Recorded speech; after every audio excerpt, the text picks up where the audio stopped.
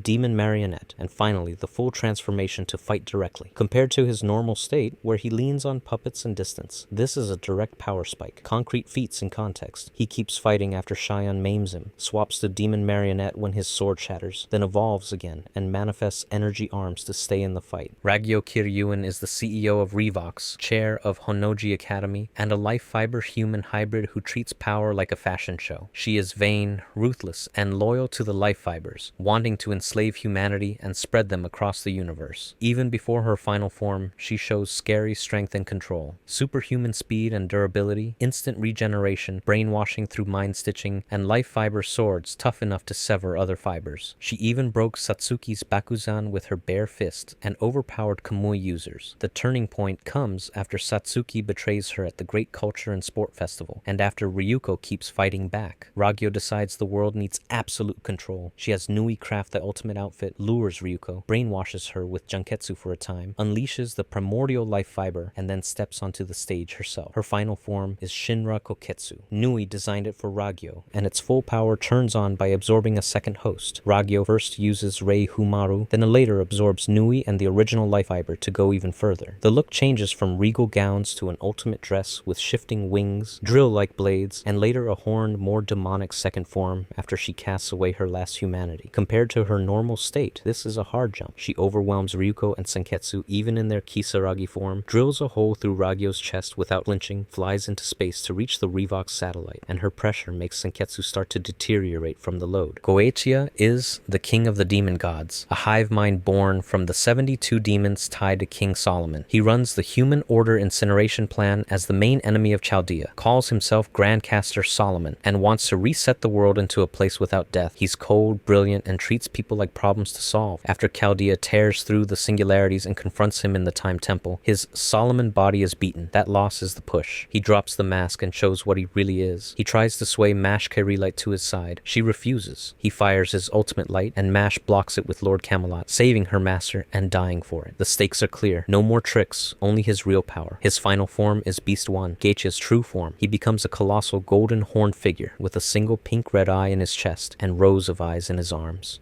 He flies, fires barrages of planet-melting light, regenerates, and commands the demon god pillars. His main weapon is Ars Almadel Salomonis, a band of hundreds of millions of light rays, each on par with a holy sword blast formed from 3,000 years of human history turned to heat. His time temple, Ars Paulina, keeps the pillars reviving, which makes him effectively immortal. As Solomon, he outranks all servants, kills William Shakespeare, Sakata Kintoki, Tamamo no Mae, and Hans Christian Andersen. As Beast 1, he fights 7 servants at once, and Mash dies, stopping his light. Kars is the leader of the Pillar Man, and the creator of the stone mask. He wants to conquer the sun and rule at the top, so he hunts the red stone of Aja to push his race past its limits. He's a genius, cold and ruthless, and he will use any method to win. In Switzerland, after Wamu falls, Kars promises a fair duel with Lisa Lisa, but cheats with a double, knocks her out, and steals the redstone. Nazi troops blast him with ultraviolet light, and that's the key moment. While the lights hit, he puts on a modified stone mask set with the redstone. The activation turns him into what he always wanted. His final form is the ultimate life form. His senses and mind spike too, with an IQ stated as 400. The biggest upgrade is Haman. His ripple is hundreds of times stronger than Joseph Joestar's, hot enough to melt human flesh, and when amplified by the redstone, it can trigger a volcano to erupt. He loses past weaknesses. Sunlight no longer hurts him. Real limits still show up. The time volcano gambit blows him into space, where the vacuum freezes his jets, and he can't change course. He's immortal, but stuck. Enel is the self-proclaimed god of Skypiea, a tyrant who rules with lightning from the Goro Goro no Mi and near-omniscient mantra. He sees life and land as his property and plans to reach fairy Verth. He builds the skyship Arc Maxim from Shandora's gold and crushes anyone who resists. He toys with foes, sleeps mid-fight, and shows no mercy. Before his change, he steamrolls strong fighters. He drops Kamakiri, Rocky, and Gonfall, fries Zoro and Robin, and blasts Wiper even after Wiper stops his heart with a reject dial. With Maxim's Death Piae and Raigo, he wipes out Angel Island in one strike. The breaking point comes when Luffy reaches the Arc. Enel's lightning does nothing to rubber, his prediction slips, and the god is shocked for once. To reclaim control, he escalates and prepares to erase all of Skypiea, then pushes himself to his ultimate state. His final form is 200 million volt Amaru. He raises his lightning to the max and shifts into a living thunder form. He channels power through the drums on his back, moves at lightning speed, rides clouds and conductors, and shapes electricity into beasts and blasts. He forges and superheats gold with electric heat, turning his staff into a trident on the fly. His range is island-wide, with Death PA feeding him clouds, and his mantra jumps in reach by reading electric waves in the air. He can even restart his own heart. Amaru is a big jump from his earlier casual one-shots, and even from the Raigo that erased Angel Island. It's his ceiling at 200 million volts, and he uses it to stab Luffy with a superheated trident while tanking hits that would floor others. Acacia starts as the world's gourmet god, a legendary hunter who found God, ended the gourmet war, and taught monsters like Jiro and Ichiryu. He was wise, calm, and all about food and peace on the surface, but he hid a cruel plan and a monstrous appetite demon named Neo. For centuries, he set the board, dealt with the blue nitro, and even built a fake image so future hunters would unite against him. The breaking point comes in the gourmet world when his body is used to revive Neo, and he goes all in on his secret goal. He eats holy ingredients, tears through the 8 Kings battlefield, and turns the last act into a do-or-die feast. It matters because once his appetite wins, Earth itself becomes a meal. His final form is grotesque god Acacia. He gorges on center, then consumes Neo itself, fusing with his appetite demon. Visually, he shifts from a lumpy, many-armed demon host to a hairless, shiny, reborn body after center, then evolves again after eating Neo. Powers spike across the board. Capture level jumps from easily 8,000, separated from Neo, to 30,000 after eating Neo. He reacts inside time windows under 1/100th of a second, freezes foes in an evolved back channel where 1 second lasts a month, crosses continents in seconds, and throws planet-scale techniques like Gourmet Hand, Gourmet Spank, and God's Grip that can grasp the earth. Neo's hunger lets him eat attacks on contact, from beams to king-level strikes, and autophagy lets him burn his own body for quick stamina. He also cancels damage knocking to dump stored damage back at an enemy in one burst. Compared to his earlier self, the gap is massive. Before, he beheaded unsealed Jiro with one strike and countered Starjan's precognition. As grotesque god, he eats the 8 Kings' combined offense, shatters Moon's shell with Gourmet Hammer, destroys most of Bambina's body, blows off huge parts of Heracles, catches Guinness mid-stomp, and shrugs off Darus's blast while time freezing the entire field. The end comes when Toriko, after eating God and Center, unleashes his third demon and drops Acacia with a single finger. Pear and Medora's knocking keep him from bursting on the spot, and Acacia reveals the truth. The Monster Act was a setup to ensure Neo's end and the universe's flow of gourmet energy. After the battle, he dies, the planet is saved, and he finally reunites with Froaz. If you like this video, turn on the notification bell and subscribe for more.